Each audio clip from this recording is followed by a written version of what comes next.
வணக்கம். Week number 4 percentage இந்த டாப்பிக்கான test நடந்தது. ஸோ அந்த டெஸ்ட்டுக்கான எக்ஸ்பிளைன்ஸ் தான் இங்கே பார்க்குறோம். வழக்கம் போல் 176லேருந்து 200 கொஸ்டின் 25 கொஸ்டின் இருக்கும் மொத்தம். இதில் நான் ஃபஸ்ட்டு பார்ட்டில் ஒரு 13 கொஸ்டின், அதாவது 188 வரைக்கும் நான் இந்த ஃபஸ்ட்டு பார்ட்டில் எடுக்கிறேன். அதுக்கப்புறம் 189லேருந்து 200 வரைக்கும் செகண்ட் பார்ட்டில் எடுக்கிறேன். நீங்கள் உண்மையான பாருங்கள். ஃபஸ்ட்டு பார்ட்டு கொஞ்சம் பேசிக் லெவலில் இருக்கும். அதுக்கு அடுத்தது கொஞ்சம் யோசிக்கிற அளவுக்கு இருக்கும். நீங்களும் நிறைய பேர் அந்த ஒரு சில டவுட்டு கேட்டிருந்தீங்க, ஓகேவா? ஸோ அது எல்லாமே இந்த வீடியோஸில் கிளியர் ஆயிரும். இப்போ ஃபஸ்ட்டு 176வது கொஸ்டின். ஒரு நாளில் 3 மணி நேரத்துக்கான சதவீதம் எவ்வளவு அப்படின்னு கொஸ்டின் கேட்டிருக்காங்க. இப்போ இந்த மாதிரி சதவீதம்னு கேட்குறாங்க அப்படின்னாவே நம்ம இன்ட்டு 100 நம்ம போடுவோம். இப்போது இதுக்கு முன்னாடி ஒரு நாளில் 3 மணி நேரம் கேட்குறாங்க. அப்போ மொத்த அளவை நம்ம கீழே நோட் பண்ணோம். ஒரு நாளுங்கிறது 24 மணி நேரம். ஓகே, இதில் 3 மணி நேரம் தான் அவங்க கேட்குற சதவீதம். ஓகே, அப்போது 3/24 இன்ட்டு 100 போட்டோம்னா நம்மளுக்கு தேவையான ஆன்சர் வந்துடும். 3ஆல் சிம்பிளை பண்ணோம் அப்படின்னா 3/24. இப்போது 100/8 தான் 1ங்கிற வரும். அதாவது 10ல் ஒரு 8 இருக்குது, பேலன்ஸ் 2. 20ல் 2 டைம்ஸ் இருக்குது. ஓகேங்களா? பேலன்ஸ் அதாவது 2 × 8 16, பேலன்ஸ் 4 இருக்கும். 4/8ன்னு இருக்கும். இதை சிம்பிளை பண்ணும்போது நம்மளுக்கு 1/2ன்னு இருக்கும். அப்போது டோட்டலாக 12 1/2% தான் நமக்கு தேவையான ஆன்சர். ஆப்ஷன் ஏ தான் அதற்கான சரியான ஆன்சர். ஓகேங்களா? மொத்த அளவு கீழே நோட் பண்ணணும், அவங்க கேட்டிருக்க அளவை மேலே நோட் பண்ணணும், சதவீதம் கேட்டனால இன்ட்டு 100 போடணும். ஓகேங்களா? ஸோ இந்த ஃபார்மெட் தான் நம்ம ஃபாலோ பண்ணணும். அடுத்த கொஸ்டின் பார்க்கலாம். 177வது கொஸ்டின் கவனிங்க. 8 1/2 மீட்டர் என்பது 11 1/3 மீட்டரில் எத்தனை சதவீதம்? அப்போது மொத்த அளவுங்கிறது இந்த 11 1/3 மீட்டர். இது கலப்பினத்தில் இருக்குது. பின்னமாக மாற்றணும் அப்படின்னா 11 × 3 33, 33 + 1 34/3. ஓகேங்களா? மொத்த அளவு 34/3. அதுலேயும் அவங்க இந்த இதுவும் கலப்பினத்தில் கொடுத்துருக்காங்க 8 1/2. இதையும் நம்ம பின்னமாக மாற்றணும்னா 8 × 2 16, 16 + 1 17, 17/2 அப்படிங்கிறதான் இந்த அளவு. ஓகே, இப்போ எப்பயும் போல் மொத்த அளவு நம்ம கீழே நோட் பண்ணுறோம், அவங்க கேட்டிருக்க அளவை மேலே நோட் பண்ணுறோம், சதவீதம் கேட்டனால இன்ட்டு 100. இந்த மாதிரி 2 பின்னம் வந்தது அப்படின்னா, 2 பின்னம் வந்ததுன்னா மேலே இருக்க பின்னத்தை அப்படியே நோட் பண்ணிடணும், கீழே இருக்க பின்னத்தை தலையிலாம் நம்ம நோட் பண்ணி மல்டிபிளுக்கு மாற்றிடலாம், இன்ட்டு 100. ஓகேங்களா? ஸோ இந்த ஃபார்மெட் தெரிஞ்சுன்னா ஈஸியாக சிம்ப்ளை பண்ணிடலாம். இப்போ இதை சிம்ப்ளை பண்ணும்போது இங்கே 2 டைம்ஸ் வரும். ஓகேங்களா? இப்போ இது 2 4ன்னு இருக்கும்.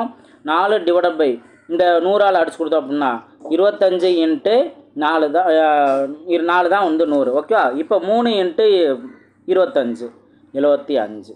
ஓகேங்களா? ஸோ 75% தான் சரியான ஆன்சர். அடுத்த கொஸ்டின் பார்க்கலாம். 178வது கொஸ்டின் கவனிங்க. 5 ன் 10% மற்றும் 10 ன் 5% ஆகியவற்றின் கூடுதல். ரொம்ப சிம்பிளானது தான். 5ல் 10%ங்கிறது 0.5 ஒரு டிஜிட் முன்னாடி வந்துச்சு அப்படின்னாவே அது 5ல் 10%. Okay, plus 10ல் 5%. இப்போ 10ல் 5% அப்படின்னா 10ங்கிறதுக்கு ஒரு டிஜிட் முன்னாடி பிள்ளை வச்சோம்னா இதான் 1ங்கிறதா 10%ங்கிறது நமக்கு தெரியல. அதில் பாதி தான் 5%. ஓகேங்களா? அப்போ அதில் பாதிங்கிறது நம்ம 0.5ன்னு சொல்லலாம். அப்போ 0.5 + 0.5 1ங்கிற நோட் பண்ணலாம். இல்லை நீங்கள் பர்சன்டேஜில் கண்டுபிடிக்கலாம். 5ல் 10% ப்ளஸ் 10ல் 5%. இதோட கூடுதல் தான் அவங்க கேட்குறாங்க. ஓகேவா? சிம்ப்ளை பண்ணிட்டேன். இங்கேயும் சிம்ப்ளை பண்ணால் 1/2ன்னு கிடைக்கும். ப்ளஸ் இந்த 0 கேன்சல் பண்ணிட்டேன். இதையும் சிம்ப்ளை பண்ணால் 1/2 கிடைக்கும். ஓகே, இப்போ ½ + ½ வேல்யூ 1. ஓகே, ஆப்ஷன் சி தான் அதற்கான சரியான ஆன்சர். 2 விதங்களில் எப்படி வேணால் நீங்கள் கண்டுபிடிக்கலாம். அடுத்த கொஸ்டின் பார்க்கலாம். 179வது கொஸ்டின். எக்ஸின் ஒய் சதவீதம் 50 எனவும் ஒய்யின் இசட் சதவீதம் 25 எனில் எக்ஸுக்கும் இசட்டுக்கும் உள்ள தொடர்பு என்ன அப்படிங்கிற கொஸ்டின் கேட்டிருக்காங்க. இப்போ எக்ஸின் ஒய்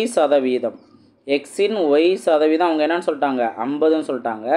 அதே போல் ஒய்யின் இசட் சதவீதம், ஒய்யோட இசட் சதவீதம் அவங்க 25ன்னு சொல்லிட்டாங்க. இதுலேருந்து அவங்க எக்ஸுக்கு இசட்டுக்கு உள்ள தொடர்பு கேட்குறாங்க. ஃபஸ்ட்டு இதவே நம்ம சிம்ப்ளை பண்ணிடுவோம். எப்படின்னா இந்த லெஃப்ட் ஹேண்ட் சைடு ஒய்/100 மட்டும் வச்சிட்டோம் அப்படின்னா இந்த சைடு இருக்க எக்ஸு ஈக்குவல் டு அந்த சைடு போகும்போது டிவைடில் மாறும். அப்போ 50/x. ஓகே, இது ஒரு ஈக்குவேஷன். அடுத்து இங்கேயும் அதே போல் y/100 மட்டும் இந்த சைடு வச்சுக்கலாம். இந்த z வேல்யூ ஈக்குவல் டு அந்த சைடு போணுச்சு அப்படின்னா 25/zன்னு மாறும். ஓகே, இப்போ லெஃப்ட் ஹேண்ட் சைடு ஈக்குவலாக இருந்துச்சுன்னா ரைட் ஹேண்ட் சைடு ஈக்குவல் தானே, அதை ரெண்டே ஈக்குவேட் பண்ணுங்கள். 50/x equal to 25/z. இதை சிம்பிளை பண்ணுங்கள். ஒரு 25 25, 2 25 50. அப்போது 2/x equal to 1/z. Okay, இப்போ இதை கிராஸ் மல்டிபிள் பண்ணுங்கள். கிராஸ் மல்டிபிள் பண்ணிங்க அப்படின்னா x ஈக்குவல் டு 2zன்னு கிடைக்கும். x ஈக்குவல் டு 2zன்னு கிடைக்கும். இதுதான் எக்ஸுக்கும் இசட்டுக்குள்ள தொடர்பு. ஆப்ஷன் ஏ தான் அதற்கான சரியான ஆன்சர். அடுத்த கொஸ்டின் பார்க்கலாம். ப்ரீவியஸ் கொஸ்டின் மாதிரியே இந்த கொஸ்டினும் 180வது கொஸ்டின். ஒய்யின் எக்ஸ் சதவீதமானது இசட்டுக்கு சமம் எனில் எக்ஸ் என்பது இசட்டில் எத்தனை சதவீதம் அப்படின்னு கொஸ்டின் கேட்டிருக்காங்க. ஸோ இதில் ஒய்யின் எக்ஸ் சதவீதம் ஈக்குவல் டு இசட்னு கொடுத்துருக்காங்க. இதிலேருந்து நான் எக்ஸோட வேல்யூ மட்டும் நான் கண்டுபிடிச்சிக்கிறேன். அப்போ 100 டிவைடில் இருக்குது அந்த சைடு போகும்போது மல்டிபிளாக மாறும். ஒய் வேல்யூ மல்டிபிளாக இருக்குது இந்த சைடு வரும்போது டிவைடாக மாறும். இன்ட்டு இசட், இதுதான் எக்ஸோட வேல்யூ. இப்போ அவங்க என்ன கொஸ்டின் கேட்டிருக்காங்க, எக்ஸ் என்பது இசட்டில் எத்தனை சதவீதம் கேட்டிருக்காங்களா. ஸோ அப்போ இதை எப்படின்னா இந்த எக்ஸோட வேல்யூ இங்கே சப்ஸ்டியூட் பண்ணுங்கள். அப்போ சப்ஸ்டியூட் பண்ணிங்க அப்படின்னா 100/y into z divided by இந்த இசட் வேல்யூ. ஓகேவா, இசட் இன்ட்டு 100. இப்போ இந்த இசட்டுமே கேன்சல் ஆயிரும். ரிமைனிங் இந்த 100 வேல்யூ இருக்குது, இதுவும் மல்டிப்புளில் இருக்கா. அப்போது 100 ஸ்கொயர்னு வரும் டிவைடட் பை ஒய்ன்னு வரும். இதுதான் அந்த எக்ஸ் என்பது இசட்டில் இத்தனை சதவீதம் அப்படிங்கிற ஆன்சர். ஆப்ஷன் டி தான் அதற்கான சரியான ஆன்சர். அடுத்த கொஸ்டின் பார்க்கலாம். 181வது கொஸ்டின். ஒரு நகரத்தின் மக்கள் தொகை 10 வருடங்களில் 1,75,000 2,62,500 உயர்ந்தால் அந்நகரத்தின் ஓராண்டு சராசரி அதிகரிப்பு சதவீதம் என்ன அப்படின்னு கேட்டிருக்காங்க. ஸோ இதில் ஆக்சுவலாக பாப்புலேஷன் இதில் மொத்தம் இன்க்ரீஸ் ஆனது 10 வருஷங்களுக்கான சேஞ்சஸ் இங்கே கொடுத்துருக்காங்க. ஆனால் அவங்க கேட்டிருக்கிறது ஓராண்டு சராசரி அதிகரிப்பு சதவீதம் தான் கேட்டிருக்காங்க. ஓகே, ஸோ இந்த பாயிண்ட் முக்கியமாக நம்ம கவனிக்க வேண்டியது. இப்போது 10 வருஷத்தில் எத்தனை சதவீதம் மாறி இருக்குங்கிறத கவனிக்கலாம். எப்படின்னு பார்த்தீங்கன்னா மொத்தம் எவ்வளோ சேஞ்ச் ஆகிருக்கு, 2,62,500 எவ்வளோலேருந்து 1,75,000. ஓகே, இப்போ மைனஸ் பண்ணோம் அப்படின்னா 10 வருஷத்தில் எவ்வளோ இன்க்ரீஸ் ஆகிருக்கு அப்படிங்கிறது நம்மளுக்கு தெரிஞ்சிடும். எவ்வளோ இன்க்ரீஸ் ஆகிருக்கு, ஸோ இங்கே 0 0 இந்த 5 அப்படியே தான் வரும். 12ல் 5 போனுச்சுன்னா 7, பேலன்ஸ் இங்கே 5 இருக்கும். அதையும் 15ஆக மாற்றிட்டோம் அப்படின்னா 15ல் 7 போனுச்சுன்னா 8. அப்போது 87,500 இன்க்ரீஸ் ஆகிருக்கு. ஒரிஜினல் வேல்யூ என்ன இதிலிருந்துன்னு சொன்னாங்களா. அப்போது 87,500 எவ்வளோலேருந்து 1,75,000 எவ்வளவு இன்க்ரீஸ் ஆகிருக்கு. ஓகே, இங்கே பாயிண்ட் கிடையாது. 1,75,000 எவ்வளோ இன்க்ரீஸ் ஆகிருக்கு சதவீதம் நம்ம கண்டுபிடிக்கணும். இப்போ இதில் இந்த 2 0 இங்கே இருக்க 2 0 கேன்சல் ஆயிரும். இந்த 1 0 இந்த 1 0 கேன்சல் ஆயிரும். இப்போ 175 இன்ட்டு 5ங்கிறத மல்டிபிள் பண்ணுங்கள். 5 25க்கு 5 பேலன்ஸ் 2. அடுத்து 7 35 ப்ளஸ் 2 37, 37க்கு 7 பேலன்ஸ் 3, 1 5 5, 5 ப்ளஸ் 3 8. அப்போது 5 டைம்ஸ் வருதா, 175 இன்ட்டு 5 875. ஓகே, அப்போது 5 டைம்ஸு. இப்போது 5 இன்ட்டு 10 இதை தான் நம்ம மல்டிபிள் பண்ண வேண்டிய நம்பர். என்ன 5 இன்ட்டு 10 அப்படின்னா 50%. 50%ங்கிறது என்ன 10 வருடங்களில் அதிகரிச்சிருக்க சதவீதத்தோட வேல்யூ. இப்போ தான் வந்துட்டு நம்ம என்ன கண்டுபிடிக்க போகிறோம், ஓராண்டு சராசரி. அப்போது 10 வருஷத்தில் 50%னா ஒரு வருஷத்துலங்கிற டிவைட் பை 10ன்னு போட்டோம்னா ஒரு வருஷத்துக்கு கிடச்சிருமா 5%. 5%ங்கிறதா இதற்கான ஆன்சர். புரியுதுங்களா. இப்போ 10 வருஷத்துக்குரிய அந்த அதிகரித்த சதவீதம் என்னென்னு கண்டுபிடிச்சி டிவைட் பை 10னா 1%, ஒரு ஆண்டுக்கான அதிகரிப்பு சதவீதம் கிடச்சிடும். ஓகேங்களா. அடுத்த கொஸ்டின் பார்க்கலாம். 182வது கொஸ்டின் கவனிங்க. ஒரு நபரின் ஊதியம் 10% குறைக்கப்பட்டது. குறைக்கப்பட்ட ஊதியத்தை முதலில் வாங்கிய ஊதியத்திற்கு சமமாக உயர்த்துவதற்கு ஊதியத்தில் எத்தனை விழுக்காடு உயர்த்தப்பட வேண்டும். இந்த மாதிரி கொஸ்டினுக்கு உடனே 10% தான், உடனே அந்த தான் 10% தான் மறுபடியும் இன்க்ரீஸ் பண்ணணும் அப்படின்னு நினச்சிடக்கூடாது. கண்டிப்பாக வேல்யூ மாறும். எப்படிங்கிற கவனிங்க. இப்போ அவர் ஸ்டார்டிங்கில் 100 ரூபா வாங்கியிருந்தாருன்னு வச்சுக்கோங்க, 10% குறைச்சிட்டாங்க. அப்போது இதில் 10% குறைஞ்சி அப்படின்னா பேலன்ஸ் அவர் 90 ரூபா தான் வாங்கிட்டு இருப்பார். அப்போ 90 ரூபா வாங்கிட்டு இருந்தவர் அவங்க என்ன கொஸ்டின் கேட்டிருக்காங்க, குறைக்கப்பட்ட ஊதியத்தை முதலில் வாங்கிய ஊதியத்திற்கு. அப்போ முதலில் வாங்கிய ஊதியங்கிறது 100 ரூபா. அப்போது 10 ரூபா மறுபடியும் இன்க்ரீஸ் பண்ணணும். 10% வேற 10 ரூபாய் அப்படிங்கிறத இன்க்ரீஸ் பண்ணணும். எதுலேருந்து? 90 ரூபா வாங்கிட்டு இருந்தார்ல, இந்த 90 ரூபா வாங்கினதுலேருந்து 10 இன்க்ரீஸ் பண்ணணும். அப்போ எத்தனை சதவீதம் தேவை? இதுதான் கொஸ்டின். புரியுதா உங்களுக்கு?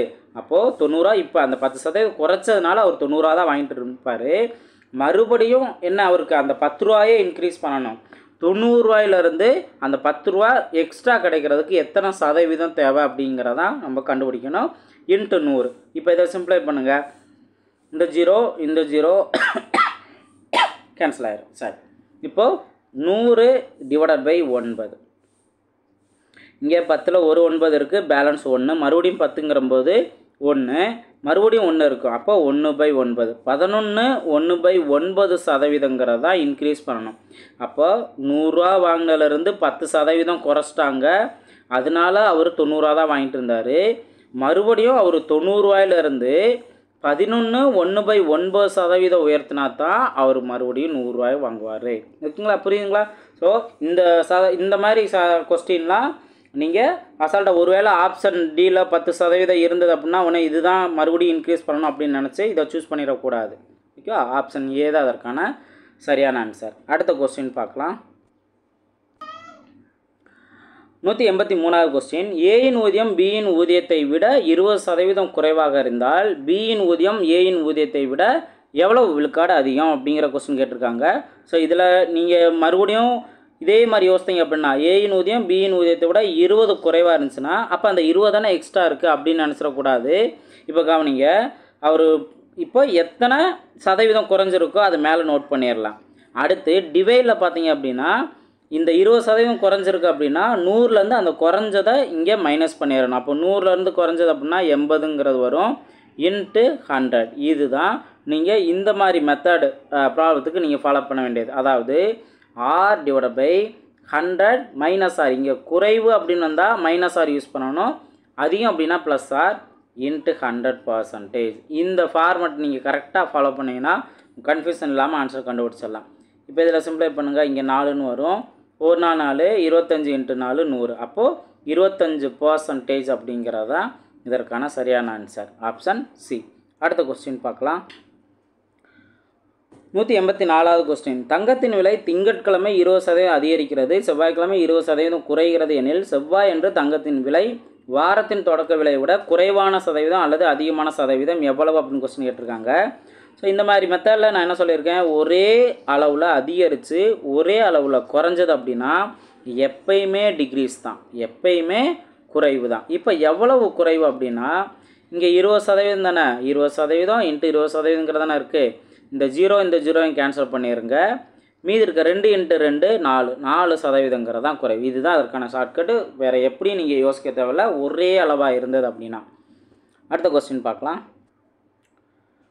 185வது கொஸ்டின். ஒரு வண்ண தொலைக்காட்சி பெட்டியின் விலையில் 30% அதிகரித்தால் 40% விற்பனை குறைந்தது எனில் வருவாயில் ஏற்படும் மாற்றத்தை சதவீதத்தில் கூறு அப்படின்னு கொஸ்டின் கேட்டிருக்காங்க. இங்கே 1% அதிகரிச்சிருக்கு, இன்னொரு சதவீதம் குறைஞ்சிருக்கு. அப்போது அதிகரித்ததை ப்ளஸ்ன்னு எடுத்துக்கலாம், குறைஞ்சதை மைனஸ்ன்னு எடுத்துக்கலாம். ஓகேவா? இப்போ இங்கே என்ன, x minus y minus XY by 100 இந்த ஃபார்முலா சப்ஸ்டியூட் பண்ணணுங்கிறது ஆல்ரெடி நான் சொல்லியிருக்கேன் தான். ஓகே, இதை சப்ஸ்டியூட் பண்ணுங்கள். அதிகரித்தது ப்ளஸில், குறைஞ்சது மைனஸில், மைனஸ் 30 இன்ட்டு 40 டிவைடட் பை 100. இப்போ இந்த 0 கேன்சல் ஆமா, இந்த 0 இதெல்லாம் கேன்சல் ஆயிரும். அப்போது முன்னாங்க 12, இங்கே 30 மைனஸ் 40 மைனஸ் 12ங்கிறது இருக்குது.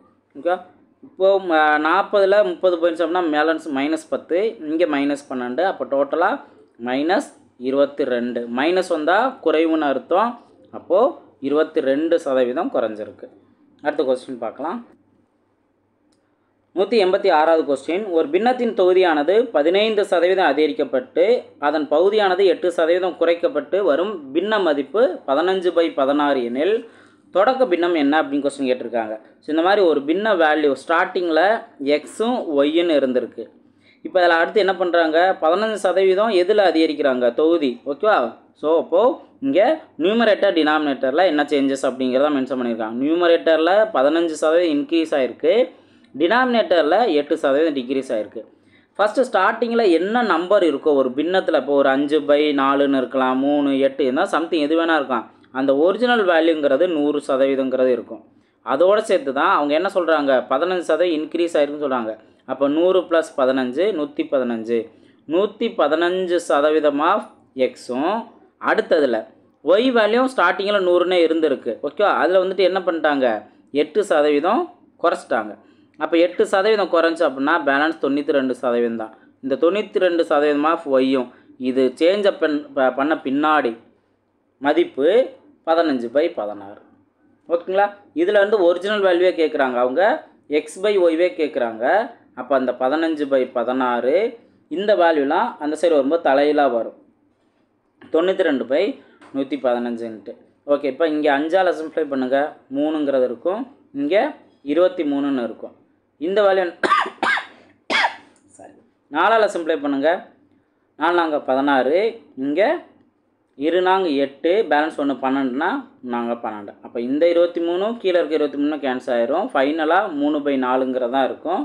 அப்போ அந்த ஒரிஜினல் பின்ன வேல்யூ 3/4. ஓகேவா? ஆப்ஷன் பி தான் அதற்கான சரியான ஆன்சர். அடுத்த கொஸ்டின் பார்க்கலாம். 187வது கொஸ்டின். ஒரு மாணவன் ஒரு எண்ணை 5/3 பெருக்குவதற்கு பதிலாக 3/5 பெருக்கிவிட்டால் அதனால் அந்த கணக்கில் சதவீத பிழை காண்க அப்படின்னு கொஸ்டின் கேட்டாங்க. இதில் கவனிங்க, ஒரிஜினல் வேல்யூ என்ன அப்படிங்கிறத தெரிஞ்சுக்கணும். ஓகே, 5/3 தான் பெருக்கி இருக்கணும், இதுதான் ஒரிஜினல் வேல்யூ. அதுக்கு பதிலாக 3/5ன்னு பெருக்கிட்டான்.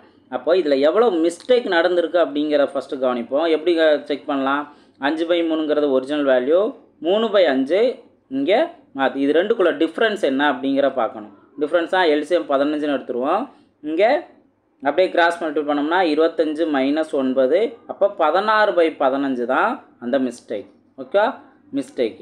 இப்போ நம்ம என்ன பண்ணுறோம், ஒரிஜினல் வேல்யூ வந்து இந்த மிஸ்டேக்கோட சதவீதத்தை கண்டுபிடிக்க போகிறோம். ஒரிஜினல் வேல்யூ என்ன, 5/3ங்கிறது தான் ஒரிஜினல் வேல்யூ. மிஸ்டேக் நடந்தது 16/15, இதோட சதவீதம் என்ன அப்படிங்கிறத நம்ம கண்டுபிடிக்கிறோம். இந்த மாதிரி ஃபார்மேட்டில் இருந்துச்சுன்னா மேலே இருக்கிறத அப்படியே நோட் பண்ணிடணும், கீழே இருக்க பின்னத்தை தலைகளாக நோட் பண்ணணும். அப்போது 5/3ங்கிறப்பல 3/5ன்னு இருக்கும், × 100. இதை சிம்பிளை பண்ணால் நம்மளுக்கு தேவையான ஆன்சர் கிடச்சிரும். இப்போ 1 3 5 15. ஓகேவா? அடுத்து ஓரஞ்சு 5, இங்கே 25 100, ஓரஞ்சு 5 4 20. அப்போது 16 × 4 தான் நமக்கு தேவையான ஆன்சர். 16 × 4ங்கிறது என்ன, நாங்கள் 24க்கு 4, பேலன்ஸ் 2, 1 4 2, அப்போது 64. ஓகேங்களா? 64%ங்கிறது தான் இதுக்கான ஆன்சர். ஆப்ஷன் டி தான் அதற்கான சரியான ஆன்சர். அடுத்த கொஸ்டின் பார்க்கலாம். 188வது கொஸ்டின். ஒரு எண்ணை 22 1/2% உயர்த்தும் போது 98 கிடைக்கிறது எனில் அந்த எண் என்ன அப்படிங்கிற கொஸ்டின் கேட்டிருக்காங்க. இதில் நீங்கள் கவனிச்சிங்க அப்படின்னா ஒரு எண் வந்துட்டு 100% இருந்திருக்கும், அதுக்கப்புறம் அங்கே என்ன பண்ணுறாங்க, 22 1/2% உயர்த்ததுனால அந்த நம்பர் 98 மாறி இருக்கு. ஓகேவா? அப்போ 100% ப்ளஸ் இந்த 22 1/2% அளவு தான் இந்த 98. ஓகேங்களா?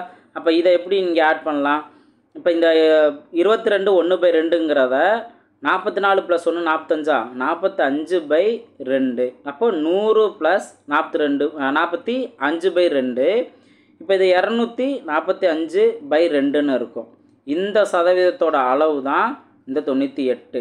இதில் இருந்து அவங்க என்ன கேட்குறாங்க, ஒரிஜினல் வேல்யூ. அப்போ ஒரிஜினல் வேல்யூ என்னன்னு பார்ப்போம், 100% என்ன. இந்த ஃபார்மெட்டை நம்ம கரெக்டாக ஃபாலோ பண்ணணும். இது ரொம்ப சிம்பிள் தான், கிராஸ் மல்டிபிள் பண்ணலாம். 98 × 100. ஓகே, இது ரெண்டும் கிராஸாக மல்டிபிள் ஆயிரும், டிவைடட் பை இந்த 245 டிவைடட் பை 2ன்னு போடுவோம், இந்த 2 இங்கே மல்டிபிளாக மாறிடும். ஓகேவா? அப்போது இங்கே இந்த 2ன்னு இல்லாமல் இந்த வேல்யூ தான் நம்ம சிம்பிளை பண்ண வேண்டியது. 98 × 100 × 2 டிவைடட் பை 245. இப்போ இன்கேஸ் நம்ம 5ஆல் சிம்பிளை பண்ணோம் அப்படின்னா இங்கே 20 அப்படிங்கிற வரும், இங்கே 4 5 20, பேலன்ஸ் 1 49. 1 49 49, 2 49, 98. இப்போ மல்டிபிள் பண்ண வேண்டிய நம்பர் 2 × 20 × 2. 2 4 4 2 8. அப்போது 80 அப்படிங்கிற வரும். ஓகேங்களா? 80ங்கிறது தான் இதற்கான ஆன்சர். ஆப்ஷன் சி தான் அதற்கான சரியான ஆன்சர்.